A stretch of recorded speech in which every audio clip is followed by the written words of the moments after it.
kami mengabdi di Ibu Pertiwi ini. Tolong perjuangkan nasib kami. Bismillahirrahmanirrahim. Assalamualaikum warahmatullahi wabarakatuh. Sampurasun Bapak.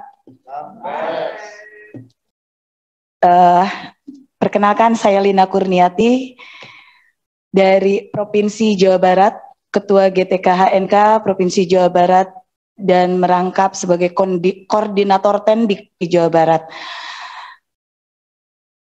Bismillahirrahmanirrahim. Bapak pimpinan sidang yang saya hormati, Ibu Esti yang selalu cantik. Ini kedua kalinya saya duduk di sini, Bu. Doakan saya supaya saya nggak menangis lagi dan nggak bikin viral lagi ya, Pak. Karena bukan saya yang memviralkan. Saya bukan oposisi bagi pemerintah karena kami hanya sebagai seorang honorer yang suaranya ingin didengar. Dan berkat keviralan itu, Mas Menteri, Mas Nadiem Makarim mengundang saya untuk berdiskusi di tanggal 15 November kemarin. Saya sangat mendukung sekali semua program yang Mas Menteri kasih buat kami para honorer. Saya tunggu janji-janji Mas Menteri yang mengatakan kalau beliau itu on your side. Berada di dalam kami, berada di garda terdepan buat kami. Jazakallah Mas Nadiem Makarim. Kami menunggu janji-janji Bapak untuk para honorer seluruh Indonesia. Bapak, banyak sekali yang ingin saya sampaikan, mengingat waktu yang sangat, kalau dalam bahasa Sunda, karena saya orang Sunda, saya bangga jadi orang Sunda, samporet. Samporet itu sangat sedikit gitu ya Pak ya. Izinkan juga, sebelum saya menyampaikan, saya menyapa, ada Bapak saya di sini, dari Jabar 11, Komisi 10, Pak Ferdiansa. Saya salam hormat kami, beliau sangat berada di garda terdepan di dapil kami untuk memperjuangkan para guru-guru honorer dan tenaga kependidikan honorer. Salam hormat Bapak. Untuk Bapak Saiful Huda dan Pak Dede Yusuf, juga Ibu Desi, terima kasih. Juga para anggota Dewan di Komisi 10 yang selalu berada di garda terdepan untuk memperjuangkan kami, jazakallahu khairan katsira. Yang ingin saya sampaikan di sini adalah yang pertama, kebutuhan tendik di sekolah.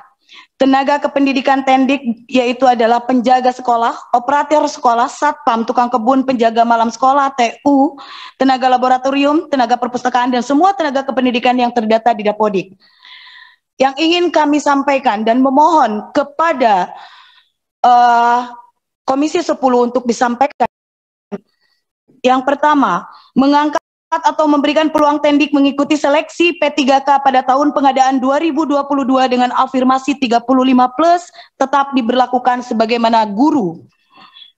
Yang kedua, memberikan kebijakan khusus bila pada tendik di atas mempunyai kualifikasi ijazah, mengingat tendik itu penjaga sekolah, satpam, TU, mayoritas berijazah SLTP atau SLTA.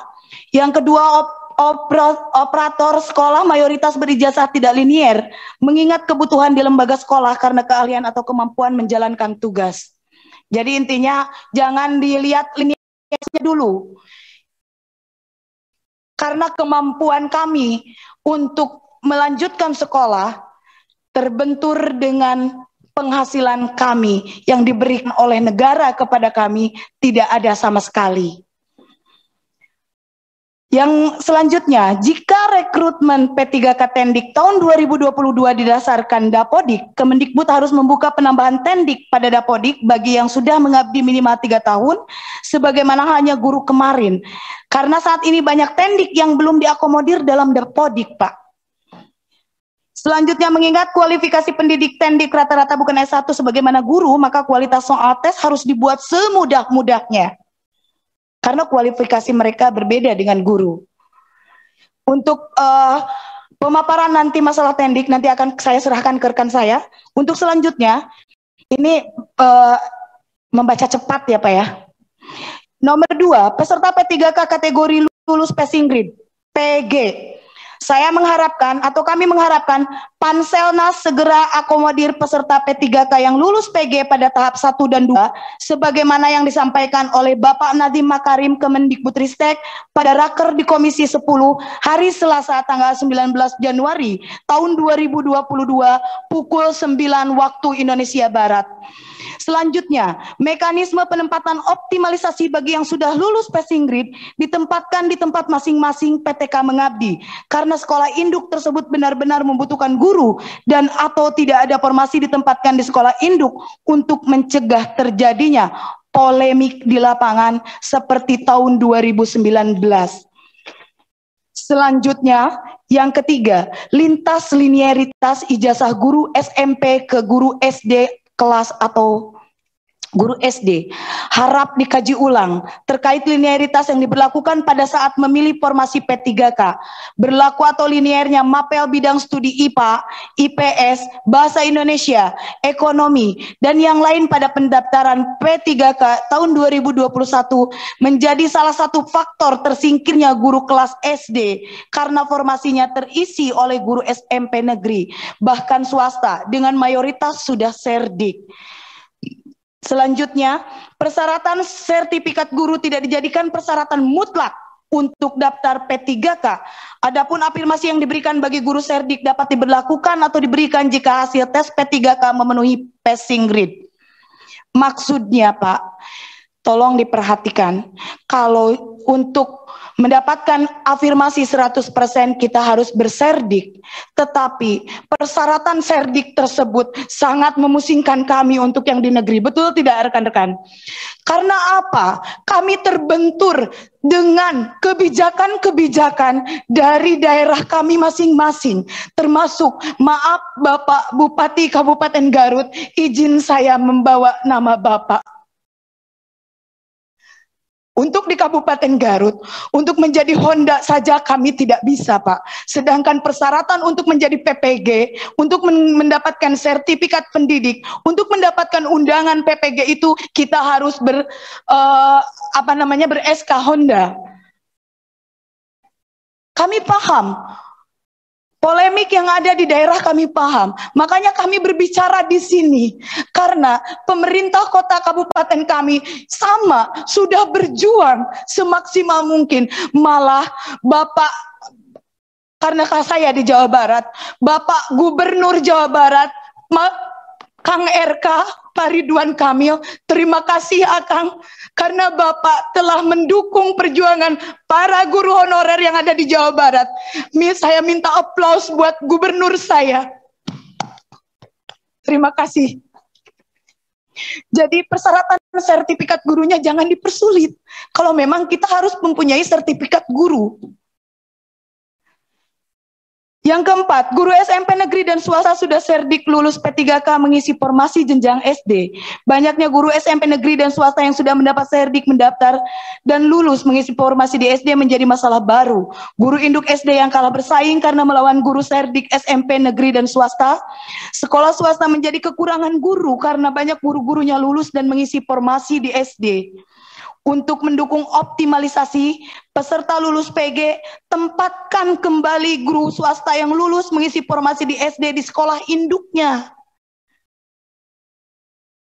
Sehingga formasi di SD kembali terbuka bagi guru SD induk yang sudah lulus PG. Poin 5, kebutuhan formasi P3K tahap 3. Kebutuhan formasi di daerah disesuaikan dengan kebutuhan guru di lapangan, idealnya sesuai dengan data guru honorer yang ada dan terdaftar sekurang-kurangnya 3 tahun aktif di Dapodik. Karena yang kami lihat sekarang masih banyak sesuai dengan apa yang dikatakan oleh Pak Irwan Sahril kemarin Dirjen GTK, kalau pengoptimalisasian itu ternyata kami disuruh daftar di daerah-daerah terpencil, Pak. Kami paham, kami memahami hal itu. Itu merupakan regulasi dan kami sangat yakin kalau Kemendikbudristek berjuang di Panselnas, kami sangat yakin dan mendoakan semua yang dilakukan oleh tim dari Kemendikbudristek. Fi amanillah buat semua. Semoga beliau-beliau bisa memperjuangkan kami juga lekas mendapatkan keputusan yang baik dari Kemenpan RB terkait regulasi P3K ini, Pak. Yang keenam, anggaran DAU khusus P3K tahun 2021. Ini yang akan saya tekankan. Kalau ini saya nggak bakalan buru-buru bacanya. Maaf. Ada ketidaksesuaian anggaran dengan jumlah formasi pada laporan yang disajikan oleh Kemenq. Suratnya sudah ada. Anggaran yang disediakan dan dikirim ke daerah tidak sesuai untuk penggajian calon ASN P3K yang ada. Yang kedua, adanya indikasi kekurangan anggaran DAU P3K tahun 2021 jadi beban daerah, menjadi masalah yang tidak terselesaikan untuk kesempatan usulan formasi sesuai kebutuhan di lapangan. Selanjutnya, anggaran DAU untuk P3K 2021 maksimalkan dengan target kebutuhan formasi usulan dari daerah tanpa digabungkan dan atau digunakan untuk kebutuhan anggaran lain. Termasuk penggajian P3K tahun 2019, kenapa digabungkan dengan anggaran yang tahun 2021? Sehingga tidak ada lagi ketakutan daerah untuk membuka formasi. Izinkan saya menjelaskan, Pak. Kenapa saya membuka masalah Kemenq di sini? Karena saya sudah berkirim surat ke Komisi 2 untuk diadakan RDPU, ke Komisi 11 untuk diadakan RDPU, supaya didengar suara kami. Tidak ada respon sama sekali. Mungkin para wakil rakyat di Komisi 2 dan di Komisi 11 sedang sibuk sehingga belum memberi kesempatan untuk kami untuk diadakannya RDPU. Poin 6 ini, ternyata contoh Kabupaten Garut itu 10.000 dianggarkan oleh Kemenq dengan uang 191 miliar lebih. Tetapi setelah kita hitung bersama-sama dengan pemerintah kabupaten kota, ternyata anggaran yang seharusnya turun itu adalah 450 miliar. Sehingga daerah berasumsi kalau ini kekurangannya sebanyak itu harus dari APBD kabupaten kota tersebut. Padahal itu suratnya dari Kementerian Keuangan, Pak. Itu ada juga dijelaskan di channel YouTube banyak. Dan saya menyelusuri ini benar atau tidak. Ternyata memang benar. Suratnya ada, uangnya ada turun, earth marking, nggak dipakai apa-apa. Tetapi ini nggak bakalan cukup, Pak. Kesini nggak bakalan beres, kesana nggak bakalan beres. Jadi saya memohon penjelasan dari Kementerian Keuangan. Maaf Ibu Sri Mulyani, saya meminta penjelasannya seperti apa? Karena kami bingung, honorer di sini bingung. Sekali lagi maafkan saya, mungkin keluar dari klausal acara ini karena ini kesempatan. Saya yakin para pemangku kebijakan lebih bijak dari kami dan akan memberikan keputusan yang baik bagi kami. Karena saya tekankan sekali lagi, kami pentransfer ilmu. Kami mengabdi di Ibu Pertiwi ini. Tolong perjuangkan nasib kami. Kami gantungkan nasib kami pada para wakil rakyat yang ada di Komisi 10 ini salah satunya. Terima kasih. Mungkin masih banyak yang akan rekan-rekan saya paparkan. Maafkan kalau ada banyak salah kata. Jujur, saya diburu waktu, jadi saya kurang fokus. Tetapi terima kasih banyak Bapak. Maafkan apabila banyak perkataan Lina yang salah. Satu yang Lina ingin sampaikan, kita Indonesia, kita Pancasila, Bhinneka Tunggal Ika. Berbeda-beda tetapi tetap satu tujuan. Ini mungkin untuk menyikapi polemik sekarang yang sedang ada. Wabillahi taufik wal hidayah, waridha wal inayah. Wassalamualaikum warahmatullahi taala wabarakatuh. Sampurasun Bapak.